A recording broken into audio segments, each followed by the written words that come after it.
Hi everyone, this is Ellen. My topic is Future of AV. The question I'm trying to answer would be, what could shorten this horizon to say 5 years? I believe the first thing to shorten this horizon would be alignment technology.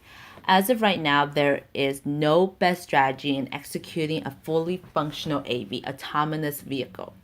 There are different companies working on different components of an AV. However, I believe if different companies bring their expertise and align their goals, the AV world will explode more quickly. The next thing would be educating the public. We need to educate the public on the benefits of AV. There's a lot of pushback from the lack of trust and understanding of the technology.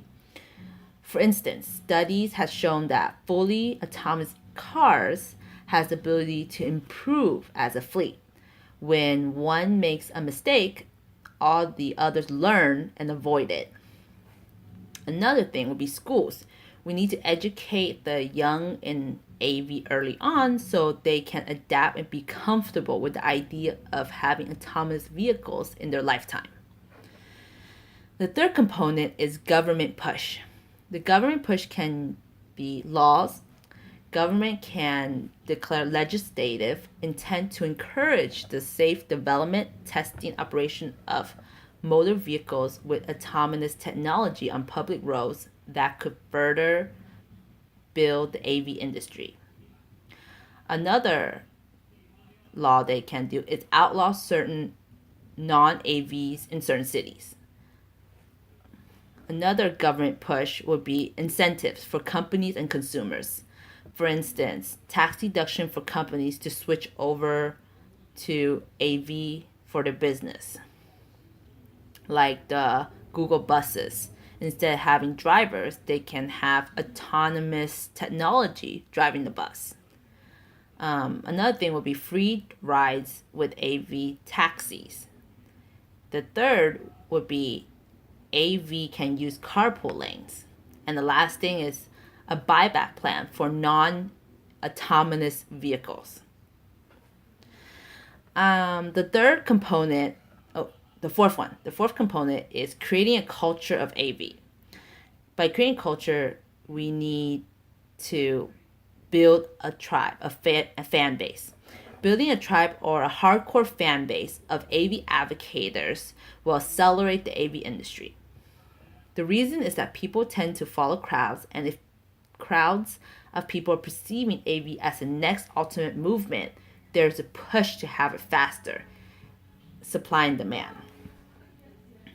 The next thing is extend the experience. Extending experience is a marketing technique that enables people to have an experience of the product. For instance, in order to get more people comfortable with self-driving cars, they need to extend the experience to people by giving them free rides around a small controllable area like a theme park. Then progress to bigger areas, for instance, the Strip of Las Vegas, to have a fleet of fully self-driving vehicles. Another way to extend the experience would be to have video bloggers film the experience for viewers to see firsthand how is it like riding in a self-driving car. With all these ideas about how we can shorten the horizon to 5 years, the customer that would benefit from this short time frame would be delivery companies and self-driving taxis. The value proposition that comes with this would be more safety on the road, because as one vehicle makes a mistake, the rest learns and avoids it. Next is the convenience factor. These vehicles process hundreds of data like weather, accident reports, traffic buildup, traffic light signal timing very quickly and very accurately. So they're able to determine the best route every time to reach your destination faster and better. Lastly, the value captured from having those vehicles on the road would be their data to make the technology smarter. Thus, in the future, we can have everything autonomous, such as cars, planes, helicopters, boats, and submarines.